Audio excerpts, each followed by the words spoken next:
ओम श्री सच्चिदानंदाय नमः। श्री अद्वैतानंद वचन अमृत द्वितीय पुष्प भजन व जिक्र। एक रोज इरशाद हुआ कि किसी अंधे का जो आरिजा यानी कष्ट गंज में मुब्तिला यानी ग्रस्त था, एक ऐसे मकान में गुजर हुआ जिसमें 84 कमरे थे। मन जुमला उनके सिर्फ एक दरवाज़ा था। बेचारा दीवार पकड़कर टटोलता हुआ दरवाजे से अंदर दाखिल हुआ, जो वारिस वगैरह से बिल्कुल गिरी पड़ी थी। जा बजा यानी जगह जगह मिट्टी के ढेर और लकड़ी तख्तों के अंबार लगे थे। दीवार का सहारा लेकर गिरता पड़ता मुश्किल तमाम यानी कठिनाई से गुजरा। हाथ पैर भी टूट गए, फूट गए, सिर में भी चोट आई। खुदा खुदा करके जान बचाई। जब दूसरी कोठरी में दाखिल हुआ तो जम्बूरों यानी भीड़ों का छत्ता जो दीवार में लगा था उस पर हाथ पड़ गया। बस फिर क्या था, बर्रे चिपट गई और सुजाकर दुम्बा बना दिया। गरज इसी तरह से मुसीबतें झेलता और ठोकरें खाता 83 कोठरियों से गुजरकर दरवाजे के मुकाबिल यानी सामने आया। अब कुछ सूरत थी कि अगर उसी तरह से दीवार टटोलता चला आता तो दरवाजे से बाहर हो जाता, मगर शामते ऐमाल यानी कर्मफल से सिर की गंज में ऐसी सख्त खारिश हुई कि बेताब होकर दीवार से हाथ हटा लिया और दोनों हाथों से सिर खुजाने लगा। आगे की मुसीबतों से वह इतना परेशान था कि बराबर कदम बढ़ाता चला गया। जब सिर खुजा चुका तो फिर दीवार पकड़ने को हाथ बढ़ाया, मगर अब क्या था, इतने अरसे में दरवाजे से गुजर गया और फिर हाथ पहली कोठरी की दीवार पर पड़ा। फिर सामने वही मुसीबत और वही कोठरियां मौजूद थीं। दरवाजे से मुराद यानी आशय तने इंसानी यानी मानव शरीर है कि जिसको पार करके इंसान अशरफ उल मखलूकात यानी सर्वश्रेष्ठ प्राणी कहलाता है और खुदायाबी यानी प्रभु मिलन और निजात यानी छुटकारा व मुक्ति का यह बेहतरीन जरिया है। मगर इसको पाकर हिर्शो हवश यानी वासनाओं और ख्वाहिशात यानी इच्छाओं की ऐसी खारिश उठती है कि उसको मिटाते मिटाते उम्र पूरी हो जाती है और दरवाजे से मुकाबिल यानी सामने आकर वहाँ से निकलने का मौका यानी अवसर हाथ से चला जाता है। एक रोज इरशाद हुआ कि आरिफाने हिंद यानी भारतीय विद्वान पैदाइशे आलम यानी सृष्टि के आदि की गरज मसला यानी समस्या एको हम बहुश्याम को बयान करते हैं कि इसकी मैनी यानी अर्थ है कि मैं एक हूँ बहुत हो जाऊँ। पर पार ब्रह्म में सच्चिदानंद मरकज यानी केंद्र कायम यानी स्थापित होता है तो उसमें यह सब ख्वाहिश पैदा होती है कि जैसा मैं अकेला शुरूर अब्दी यानी शाश्वत आनंद से मशरूर यानी मस्त हूँ, वैसे बहुत से और भी होने चाहिए। यह मनसा यानी भाव हर माकूल यानी बुद्धिमान इंसान को काबिल तस्लीम यानी स्वीकार्य होगा, क्योंकि वह रहमे बारी यानी कृपा वर्षा ताला यानी ब्रह्म पर मबनी यानी निर्भर है। शुरूर यानी आनंद का खासा यानी विशेषता है कि वह अपने में महदूद यानी सीमित रहना नहीं चाहता, बल्कि हर सिमत यानी दिशा में फैलना चाहता है। वही वजह है कि हर रूह यानी आत्मा हमेशा हसूले यानी प्राप्ति सच्चिदानंद की कोशिश करती है। अब सवाल पैदा होता है कि मनसा इलाही यानी प्रभु इच्छा तो यह था कि उनको शुरूर अब्दी यानी सदैव का आनंद हासिल हो, फिर यह गमन की तकलीफ कहाँ से उसको दी? इंसान इनमें क्यों मुब्तला यानी फंसा रहता है? इसका यह जवाब मिलता है कि ज़ब्रो कद्र जिस्तोन यानी विपरीत है, लिहाजा एक ही वक्त में एक जगह जमा नहीं हो सकते। ज़ब्र यानी बलात में कभी कुदरत पैदा नहीं हो सकती, कुदरत हमेशा आज़ादी में पैदा होती है। इस वास्ते इंसान को आज़ादी अता यानी प्रदान की गई है, चाहे नेकी करे चाहे बदी। और कवानीन यानी कानून कर्म के बमू जब यानी अनुसार हर दो अफ़आल यानी कर्म के नताइज यानी परिणाम का तजरिबा करके बजरिया इल्म जाति यानी निजी ज्ञान ही से हमेशा परहेज करे और नेकी पर कायम यानी स्थिर रहे। अगर वह मिश्ल यानी समान खिलौने के नेकी करने पर मजबूर किया जाता तो वह नेकी पर हरगिज कादिर यानी समर्थ न होता। नेकी पर कादिर होने के यह माने यानी अर्थ है कि नेकी व बदी के नताइज यानी नतीजे को बखूबी समझकर बदी करने से ब इख्तियार यानी अधिकार के साथ खुद बचे। बस कुदरत बिला यानी बिना तकलीफ बर्दाश्त किए पैदा नहीं हो सकती। इस आलम यानी सृष्टि में उस चेतन शक्ति का ज़हूर पहले पहल मादा में बतौर मुख्तलिफ कुव्वतों यानी विभिन्न शक्तियों के रूप में के होता है। यह जो मादनियात यानी खनिज पदार्थ व नबातात यानी ज़मीन से उगने वाली चीज़ों में अनवा व इकशाम यानी भिन्न रूपों की कुव्वतें नज़र आती हैं, इसी चेतन शक्ति का ज़हूर ही हैं। जब यह शक्ति हैवानात में पहुंचती है तो उसमें चेतनता का भी ज़हूर होता है। इंसान में चेतनता के साथ आनंद का भी ज़हूर होता है, मगर पूरा ज़हूर इस शक्ति का कामलीन यानी पूर्ण ज्ञानी में होता है। लिहाजा यानी अतः रूह इंसानी बतौर बच्चा के जब इस अजनबी मुकाम पर वारिद यानी आती है तो पहले पहल अशिया यानी चीज़ों का एहसास शुरू होता है। मंजूमला यानी उक्त महसूसात यानी अनुभूतियों के बाद यानी कुछ को राह तरसा यानी आनंददायक और बाज को तकलीफ देह यानी कष्टदायक पाती है। वश अहसासे राहत की तरफ रगबत यानी प्रवृत्ति और अहसासे रंज से नफ़रत पैदा होती है। यहीं से मजावला यानी संघर्ष व मुकाबला, जिसको महाभारत का युद्ध कहा गया है, शुरू हो जाता है। जिस कशीफ तरीन यानी अत्यंत गंदा मादा यानी तत्व से यह आलम यानी सृष्टि बना हुआ है, वही हमारे जिस्म और इंद्रियों की साख्त यानी बनावट में काम में लाया गया है। इसलिए इनमें एक ख़ास किस्म की मुताविकत यानी समानता है और इसी वजह से इंसान को इस आलम की अशिया यानी वस्तुओं से एक ख़ास किस्म की दिलचस्पी और ताल्लुक़ पैदा होता है।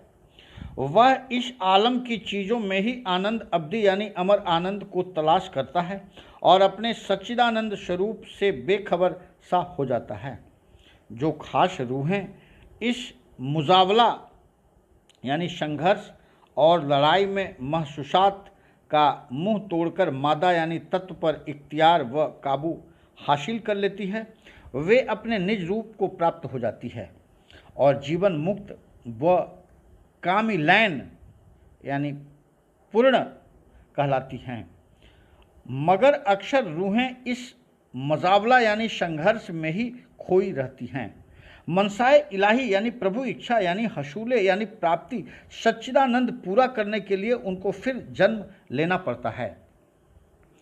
एक रोज इरशाद हुआ कि भूलोक यानी आलमे नाशूद के वक्त का पैमाना इस तरह पर है कि 18 पल का एक काष्ठा, 30 काष्ठे की एक कला, 30 कला का एक मुहूर्त यानी 60 घड़ी का एक रात दिन, 30 रात दिन का एक महीना, 12 महीने का एक साल, 17,28,000 साल का सतयुग, 12,96,000 साल का त्रेता, 8,64,000 साल द्वापर, 4,32,000 साल का कलयुग। इस चारों युगों के मजमुआ यानी समूह को युग की चौकड़ी बोलते हैं, जो 43,20,000 साल की होती है। हर एक युग के पहले संध्या और संध्यांश होता है। उसकी तादाद यानी संख्या इस प्रकार है: नाम युग, संध्या के बरस, युग के बरस, संध्यांश के बरस, मीजान यानी योग कुल। सतयुग, संध्या के बरस 1,44,000, युग के बरस 14,40,000, संध्यांश के बरस 1,44,000, मीजान यानी योग कुल 17,28,000। त्रेता, संध्या के बरस 1,08,000, युग के बरस 10,80,000, संध्यांश के बरस 1,08,000, मीजान यानी योग कुल 12,96,000। द्वापर, संध्या के बरस 72,000, युग के बरस 7,20,000, संध्यांश के बरस 72,000, मीजान यानी योग कुल 8,64,000। कलयुग, संध्यान के बरस 36,000, युग के बरस 3,60,000, संध्यांश के बरस 36,000, मीजान यानी योग कुल 4,32,000। भूलोक का एक माह पितरलोक के एक रात दिन के बराबर होता है। कृष्ण पक्ष रात और शुक्ल पक्ष दिन। भूलोक का एक साल देवलोक यानी आलमे मलकूत के एक रात दिन के बराबर होता है। दक्षिणायन सूरज रात और उत्तरायण सूरज को दिन समझना चाहिए। भूलोक के 4 युगों का यानी युगों की एक चौकड़ी का 12,000 गुना देवताओं का युग होता है और देवताओं के 1000 युग के बराबर ब्रह्मा जी का एक दिन और उतने ही अरसा की एक रात होती है। ब्रह्मा जी के 1000 युग के बराबर पार ब्रह्म का एक दिन और उतने ही अरसा की एक रात होती है। इंसान की ज़िंदगी के मुकाबले में ये ऐताद यानी आंकड़े, लातादाद यानी असंख्य ही मालूम होते हैं। दिन रात, महीना और साल वक्त के हिस्से करने के लिए कायम कर लिए गए हैं, क्योंकि जो शख्स कुतुब शुमाली यानी उत्तरी ध्रुव और जुनूबी यानी दक्षिणी पर रहते हैं, उनके वास्ते तो 6 माह का दिन और 6 माह की रात होती है।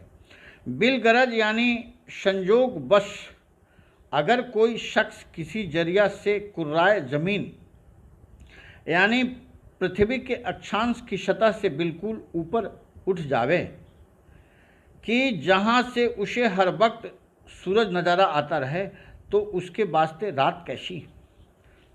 योगेश्वर लोग दाहिने स्वर को सूरज और बाएं स्वर को चंद्रमा मानते हैं और उनकी रफ्तार ही उनके वास्ते दिन रात का प्रमाण है। रात दिन में 21,000 श्वास यानी आम दोरफ्त यानी आने जाने में 43,200 एतदाल यानी संतुलन में होते हैं। बाज यानी कुछ काम मसलन भागना और मैथुन वगैरह ऐसे हैं जिनसे सांस की रफ्तार में तेज़ी आ जाती है और उम्र का हिस्सा उसी रफ्तार से कम होता जाता है। बाज यानी कुछ काम मसलन प्राणायाम और अजपा वगैरह ऐसे हैं जिनसे सांस की रफ्तार में कमी होती है और उम्र इंसानी बढ़ जाती है।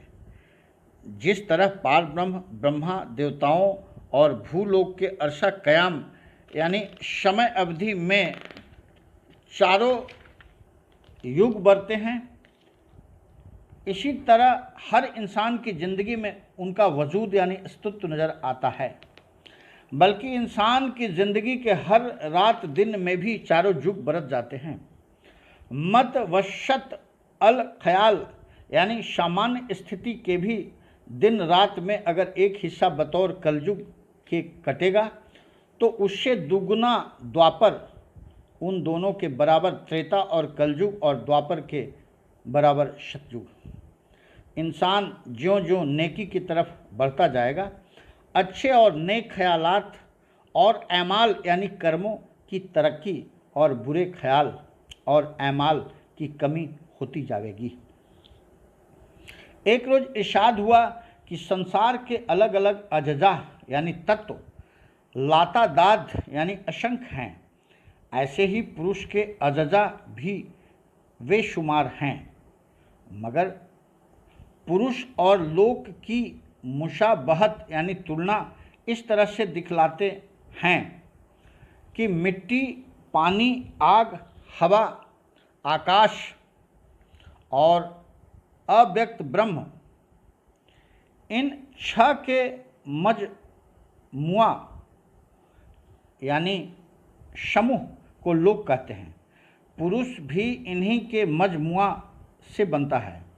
इसका जिस्म मिट्टी है, रतुबत यानी सजलता पानी है, हरारत यानी गर्मी आग है, प्राण हवा है, सुराख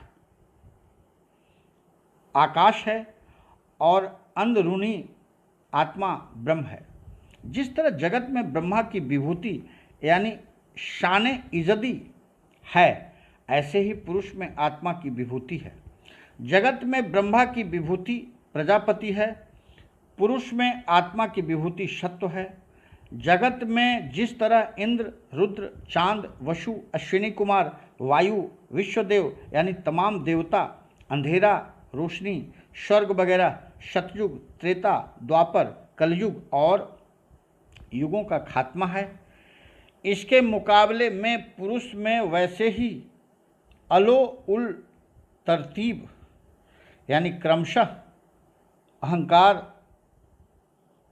आदान यानी हरारत व गुस्सा, मुशर्रत, सुख, शांति, उत्साह, तमाम इंद्रियां, मोह, ज्ञान, गर्भाधान, लड़कपन, नौजवानी, अनहतात यानी प्रौढ़ता की उम्र, बुढ़ापा और मौत हैं। इसी तरह से दिगर यानी अन्य बातों में भी मुशाबहत यानी समानता, तशब्बुर यानी कल्पित करनी चाहिए।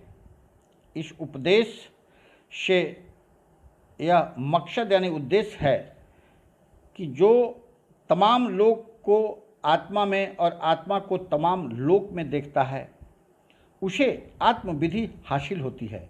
जो तमाम जगत का आत्मा में नज़ारा देखते हैं, वे खुद ही सुख दुख के काल यानी कर्ता होते हैं।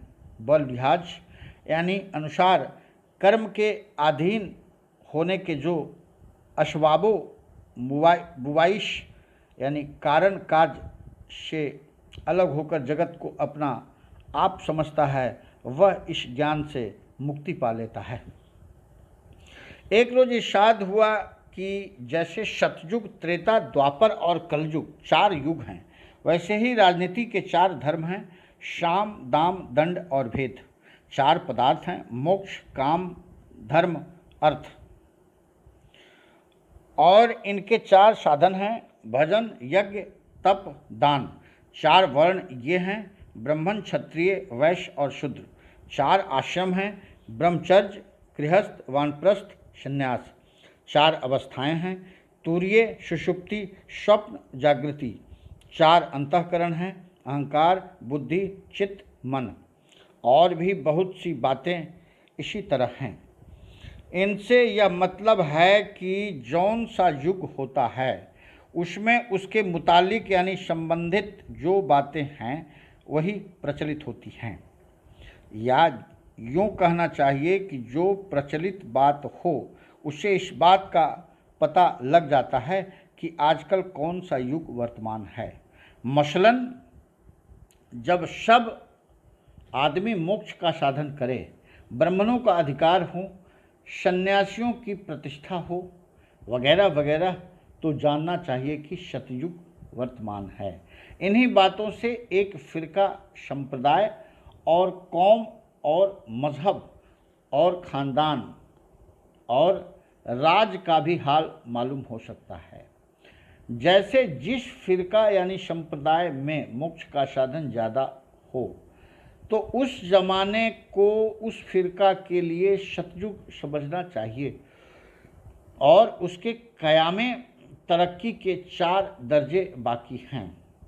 अगर किसी तरह जगह बराबर अर्थ यानी मतलब का चर्चा ही हो और दूसरी बात का जिक्र न हो तो समझना चाहिए कि उसका कलयुग यानी आखिरी युग है और उसकी तबाही नज़दीक है।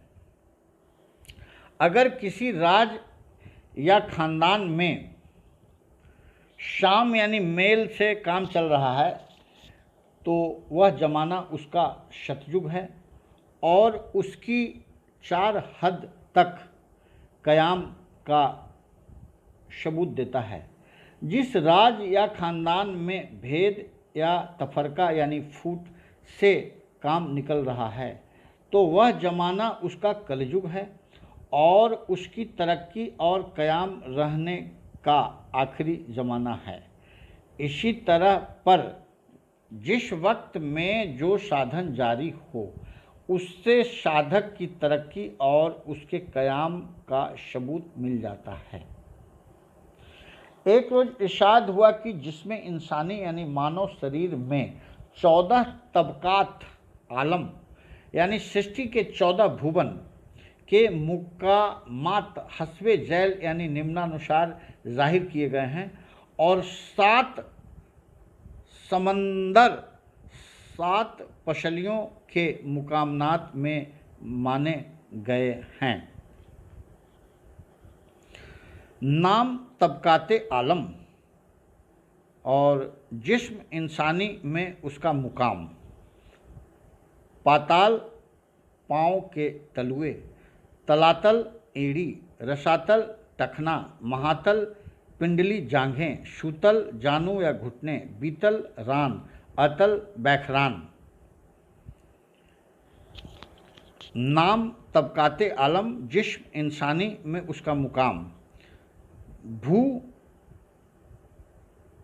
गुदा यानी पृथ्वी मंडल, भुवः नाभि यानी जल का मंडल चंद्रलोक, स्व हृदय यानी अग्नि का मंडल सूर्यलोक, मह कंठ मुकाम हवा मंडल जो सूर्यलोक को घेरता है मृत्यु देवता, जनहलोक दरमियान दोनों नेत्रों आकाश मंडल मुकाम उदर देवता, तपलोक पेशानी यानी मस्तक मुकाम आला में, शतलोक शिखा यानी ब्रह्मरंध्र है। एक रोज़ इरशाद हुआ कि इल्मे हिकमत यानी वैद्यक ज्ञान की तहकीकात से यह साबित हुआ है कि पृथ्वी यानी दुनिया 2 चीज़ों से बनी हुई है, अव्वल ऑक्सीजन, दूसरा बेस यानी आधारभूत तत्व, आखिरू जिक्र यानी उत्तरोक्त चूना कोयला वगैरह 9 अशिया यानी वस्तुओं का मुकर्रब यानी मिश्रण है। अगर मिट्टी को पानी में तहलील यानी घोला किया जाए तो बिल्कुल पानी की सूरत इख्तियार कर लेती है और उसी का रूप बन जाती है जो खुद 2 चीज़ों का मुरक्कब है, अव्वल ऑक्सीजन दूसरा हाइड्रोजन। इसी तरह पर अगर पानी को हरारत यानी आग से गर्म किया जाए तो भाप या बुखारात की शक्ल इख्तियार कर लेता है। यह भी ऑक्सीजन और कार्बन का मुरक्कब है। यह हरारत जमादात यानी जड़ पदार्थों की गिजा है।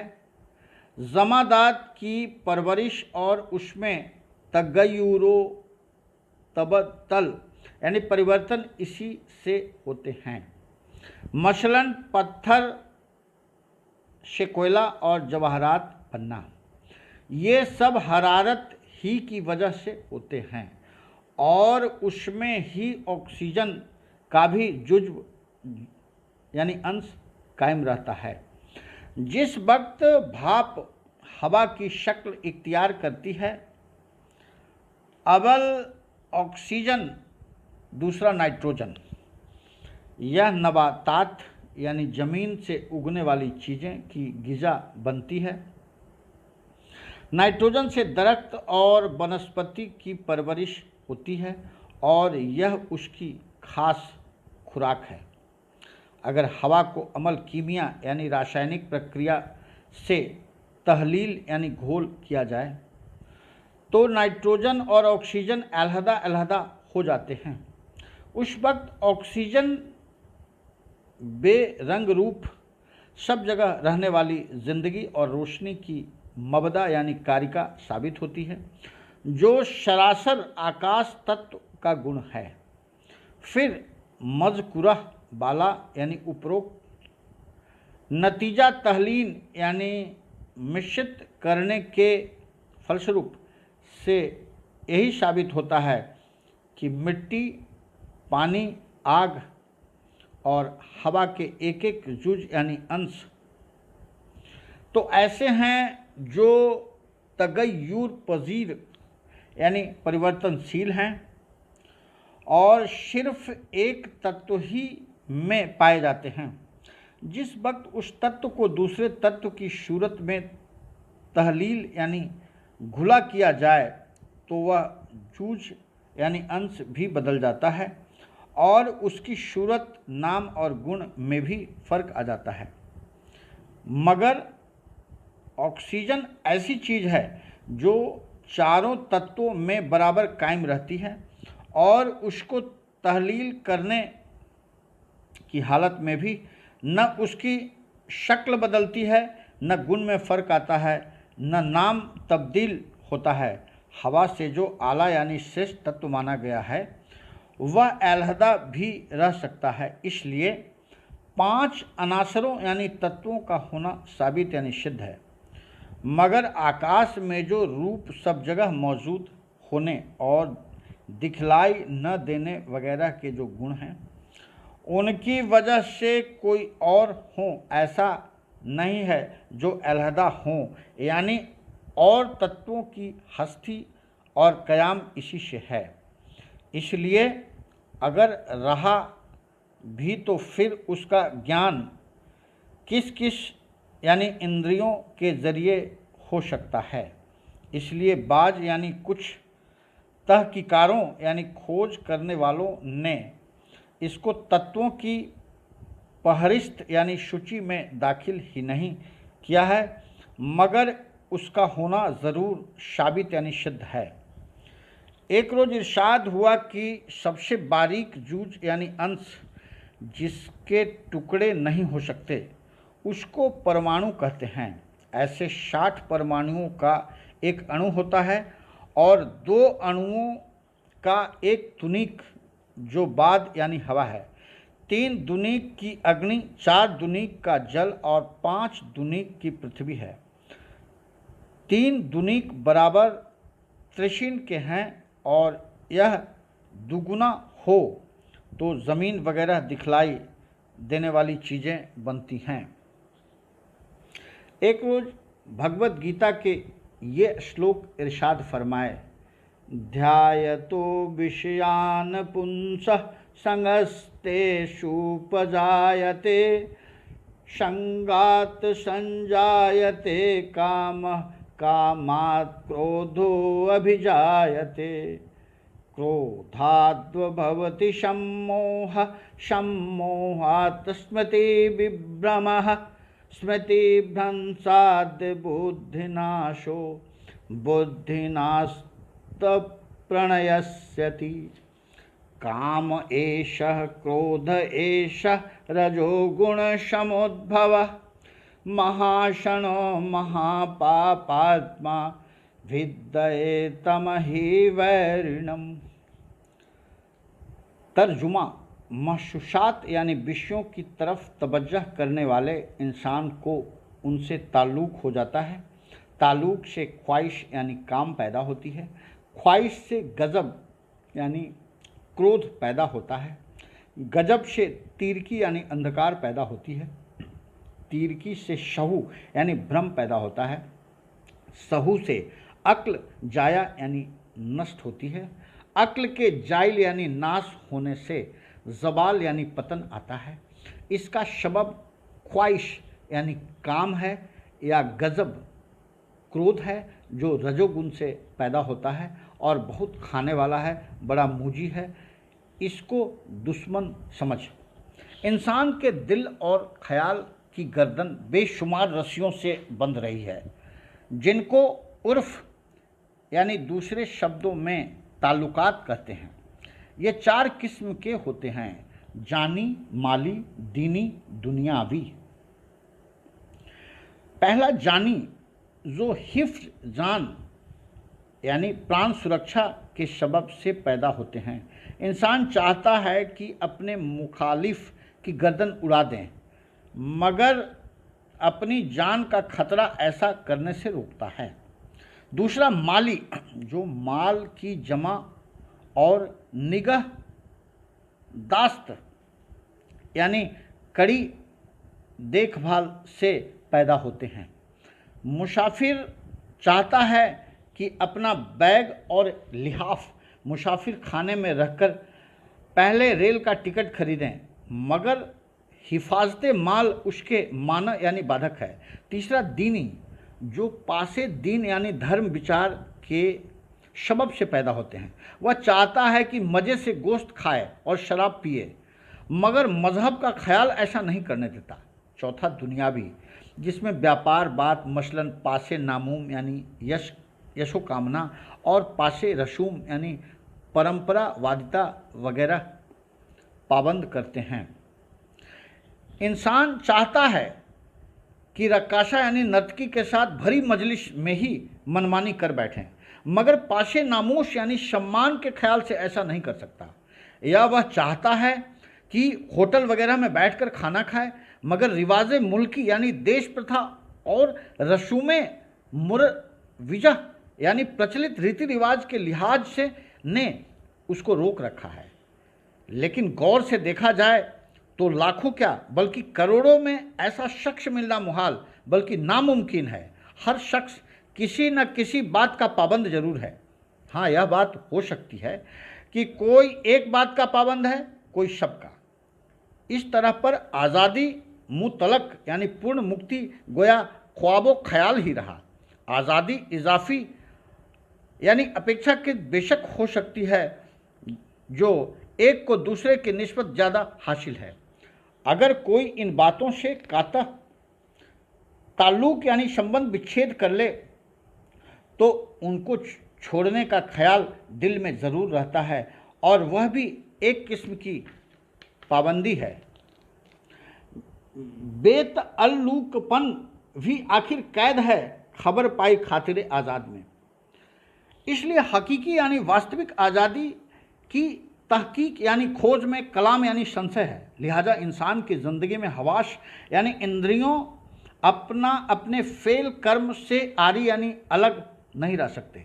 बस आरिफ यानी ज्ञानी उनके तर्कों अक्ष यानी त्याग प्राप्ति दोनों से किनारा करके जात यानी प्रभु में मशरूर रहता है।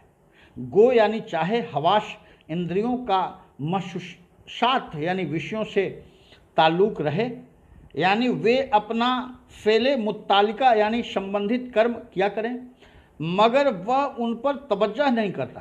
तवज्जह के न होने की वजह से वे यानी कर्म गालिब नहीं हो सकते। जब उनकी तरह तवज्जह हो जाती है तब वे गालिब हो जाते हैं। जैसे कोई बेगारी किसी काम को करता है मगर उसके नफ़ा व नुकसान से ताल्लुक़ नहीं रखता, वैसे ही हारीफ यानी ज्ञानी हवास यानी इंद्रियों के फेलों यानी कर्मों को बेगार समझकर करता है, लेकिन बेगार से बच नहीं सकता। गोया हवासों को महसूसात की तरफ तवज्जो और उनसे ताल्लुक या अमर यानी सच बात, तो चह आरिफ यानी क्या ज्ञानी व चह जाहिल यानी क्या अज्ञानी, हर एक के लिए लाजिम है। अब फ़र्क सिर्फ इतना है कि जो शख्स किसी फेल यानी कर्म के करने की ख्वाहिश यानी इच्छा कामना नहीं करता वह सन्यासी है, और जो फेल के नतीजा से निगाह उठा लेता है वह त्यागी है। चूँकि हर किस्म की ख्वाहिश छिपी रहती है, इसलिए कुल पाबंदी का मारा व मुस्तर यानी करता धरता ख्वाहिश ठहरी, और ख्वाहिश से फेल यानी कर्म का करना ही पाबंदी है।